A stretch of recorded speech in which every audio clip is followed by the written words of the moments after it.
Hi everyone, in the previous video you saw me ride out into the desert toward the Grand Canyon on my motorcycle and then hit a patch of very deep, very soft sand, fall over on the bike, have my leg pinned underneath the motorcycle and struggle to first extricate my leg from under the bike and then second to lift the bike back up in the soft sand. That was today. That was earlier today as I'm recording this that happened. I rode back to my sister-in-law's house where my wife was. I grabbed the Land Cruiser.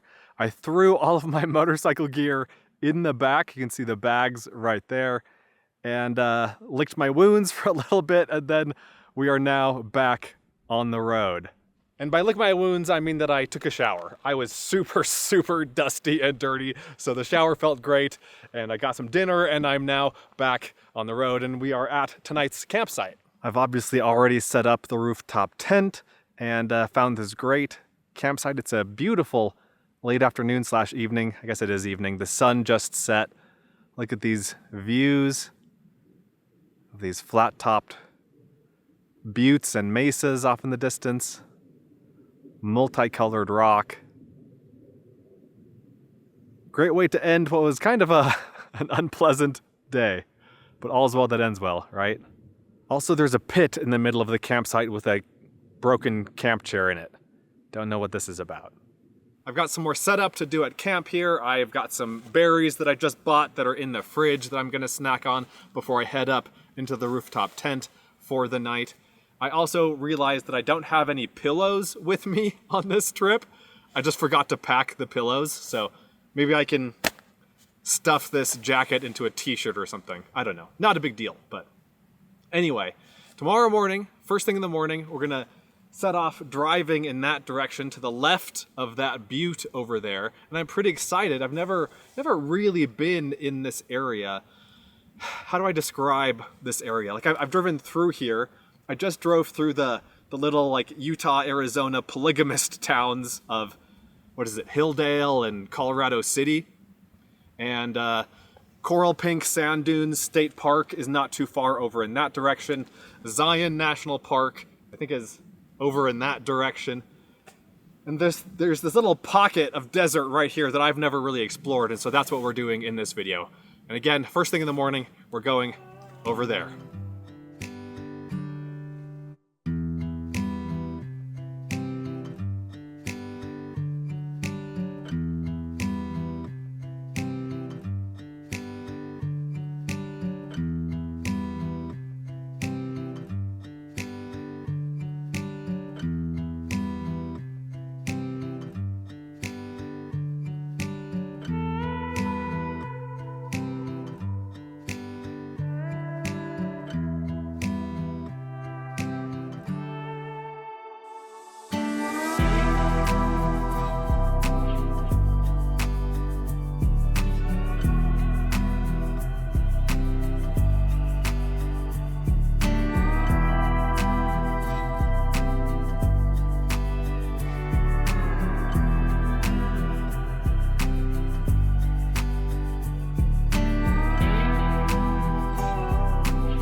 Well guys, this is one of the more fascinating and unusual things I've stumbled across recently.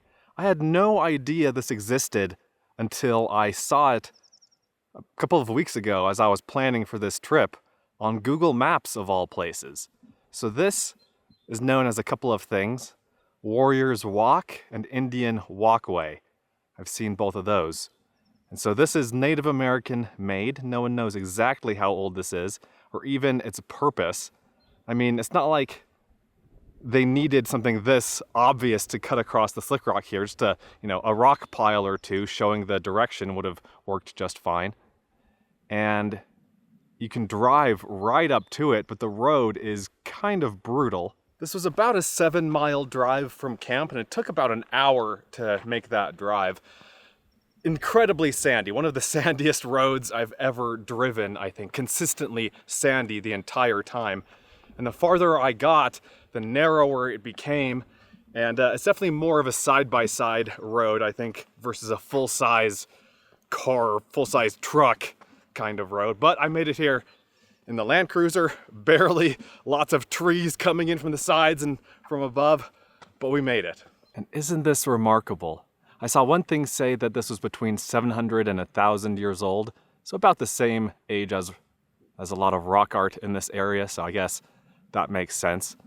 But again, no one knows exactly what this was made for. Was this some sort of rite of passage, or, you know, who knows? Let me know what you think. Put your guess in the comments down below. I'd love to hear it. And at home when I was planning, I measured it, so it stretches from here across the slick rock like this over to this side, and it's about 400 feet long. Wild. What a special place. And again, look at that view. Unbelievable. I think a lot of times we try to ascribe deeper meaning to things that don't necessarily have to have that deeper meaning. For example, this could have been built just by a couple of kids who were bored while their parents were off hunting or something like that. So maybe they just put the rocks here. But I think this is probably something more special. And as far as I'm concerned, this is definitely more unique. I've seen a lot of Native American stuff in the Southwest. I've never seen anything like this before. And I wasn't kidding about the trees on the way in. One of them knocked my side mirror in. And look at all these new scratches I'm sporting here.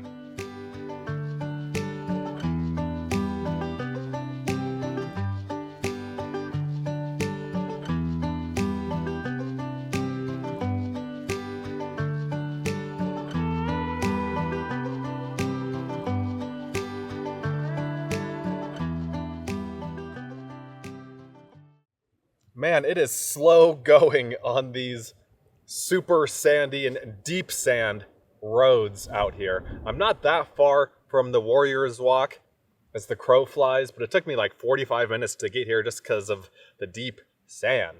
But this behind me is the second destination of the day, and it's called Sandstone Butte, which is an accurate, if kind of uninteresting, kind of boring name for this thing. It's just a cool rock formation that I wanted to check out. We're going to climb to the top of it, but first I need to eat this peanut butter sandwich that I prepared for the motorcycle trip from yesterday.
Here's the top.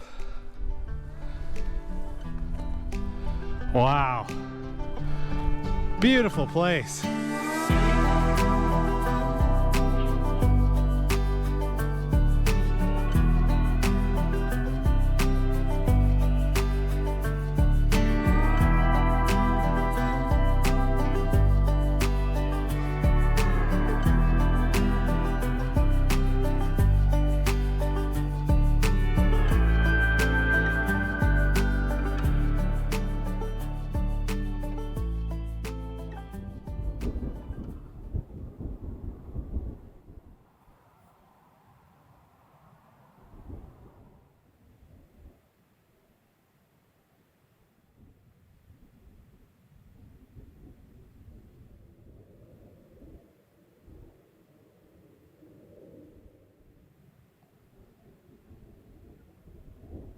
This is an amazing place. I've been sitting up here for about half an hour just taking it all in.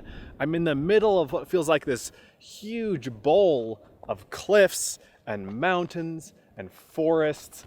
I feel like I have the best seat in the house. Like, this is the best view around to take in everything around me. And really the only signs of civilization are these little dirt roads, these faint lines in the landscape here. Beautiful clouds. It's a little bit windy, but otherwise a beautiful day. And of course the highlight of the view, as is the case in a lot of parts of this region, is this over here, looking into Zion National Park. Just dramatic, epic scenery. And as we continue around, just more beautiful forest. I'm amazed how green it is here, how forested, how heavily forested it is. And so my campsite was on the other side of this. At the beginning of the video, I was camped over there, and I pointed out this butte kind of behind the campsite. It took me maybe, I don't know, 15 minutes to get up to the top here. I wasn't tracking on my phone. I'll do that on the way down, and I'll put some other stats on the screen here. But I am at about 6,500 feet in elevation, and so it makes sense that there's forest here. You know, we're higher, they get more precipitation. I could stay up here for like another hour or two, I think. And I might be tempted if it weren't so windy, but it's a little bit unpleasant. It's a little bit chilly. So I'm gonna spend a few more minutes up here, drink some water, have a snack, hike back down to the car, and then make the slow, sandy drive out of here to the third destination of the day.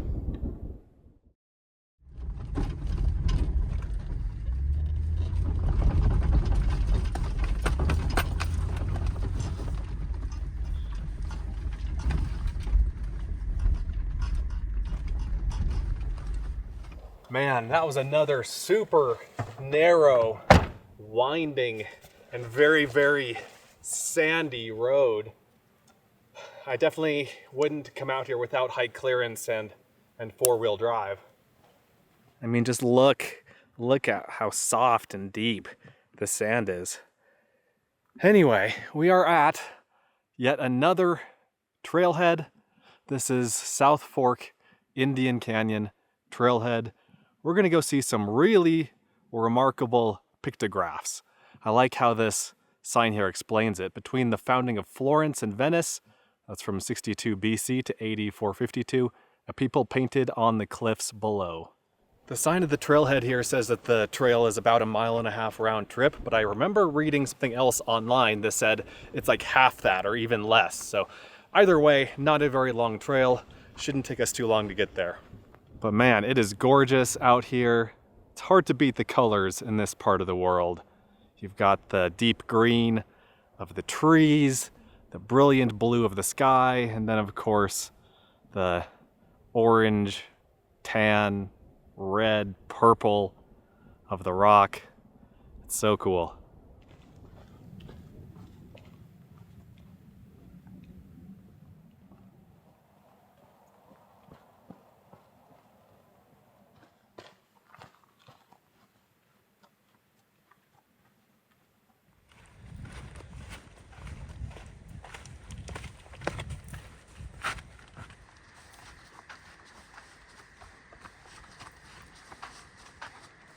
Okay guys, I think we've made it. Wow. Okay, before we get a closer look, let's set the scene here. We're in this cave overhang sort of thing. Beautiful forested canyon here. We're not even all that close to the bottom. The bottom of the canyon is another 100 or 200 feet down here. This is the way we came. It was about a half-mile hike with about 300 feet of elevation loss, so not too bad at all. And now, let's go get a closer look. Holy cow, look at this. What a remarkable rock art panel. There are a couple of figures here that are more famous than others, like I've seen pictures of these guys online called the Yellow Twins. And then also this square-headed or block-headed guy.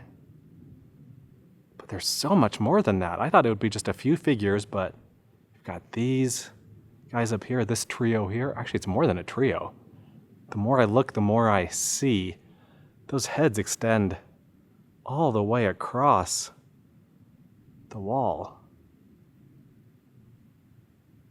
And there's a little green figure right there. You know, usually pictographs in Utah and beyond are red, like this red. But this is white, yellow, green. There's another green one right here. Huh. The sign at the trailhead talked about the different colors. So yellow is from rabbit brush, red is from red ochre or mountain mahogany roots, black is from sumac or yellow ochre and mixed together with piñon gum. And then for brushes, they used fingers or human or dog hair or yucca fibers, or also potentially hollow bird bones filled with pigment that were then blown onto the rock. This is one of the more remarkable rock art sites I've seen. I've been to, I don't even know how many, at least 100 probably.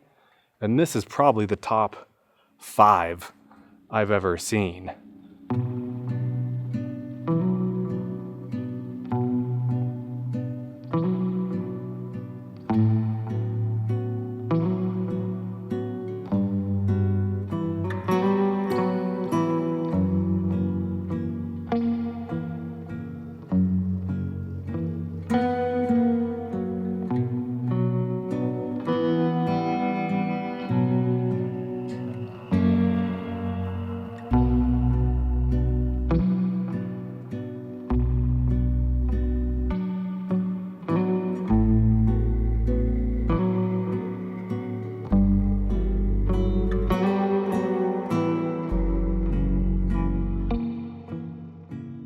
I'm just dying to know what these mean. But of course, that's been lost with time. No one knows exactly the meaning or significance of this place, but you can tell it was super important. A special place, probably a sacred place.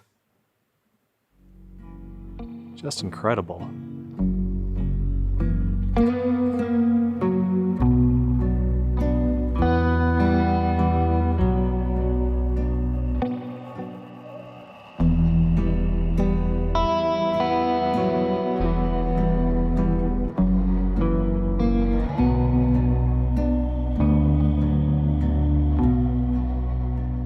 Welcome to camp, guys. I found this spot just before getting back to the main paved road in the area.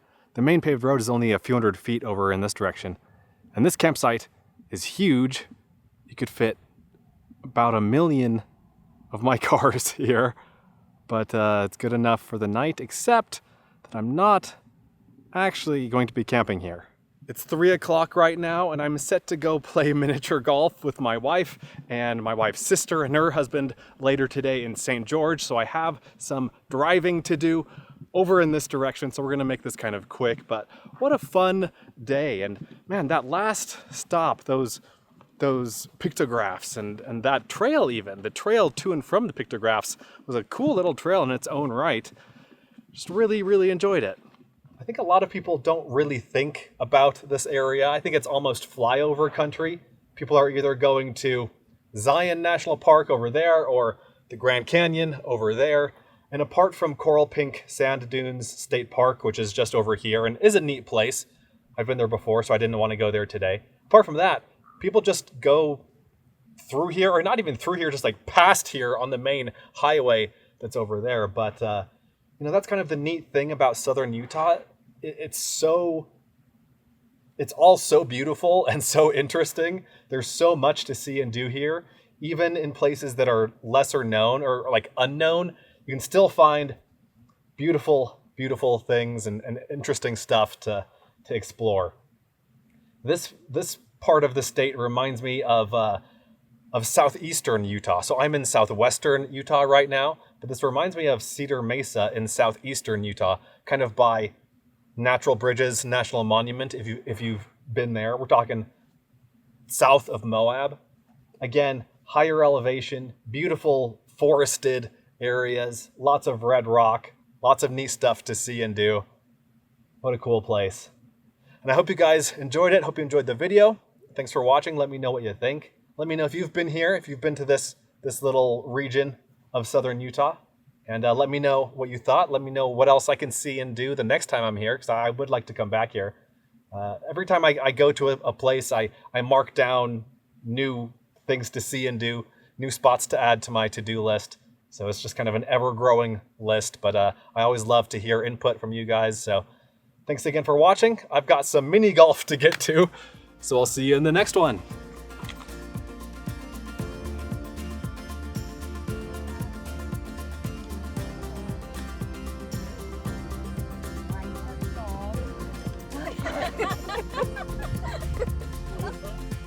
Be sure to check out Adventure Know-How, my new site, where you can gain access to a map of all of my free campsites, plus monthly bonus videos that you won't find anywhere else. Learn more at adventureknowhow.com. And for links to everything else SUV RVing related, visit suvrving.com. Links to these sites and more will be in the video description.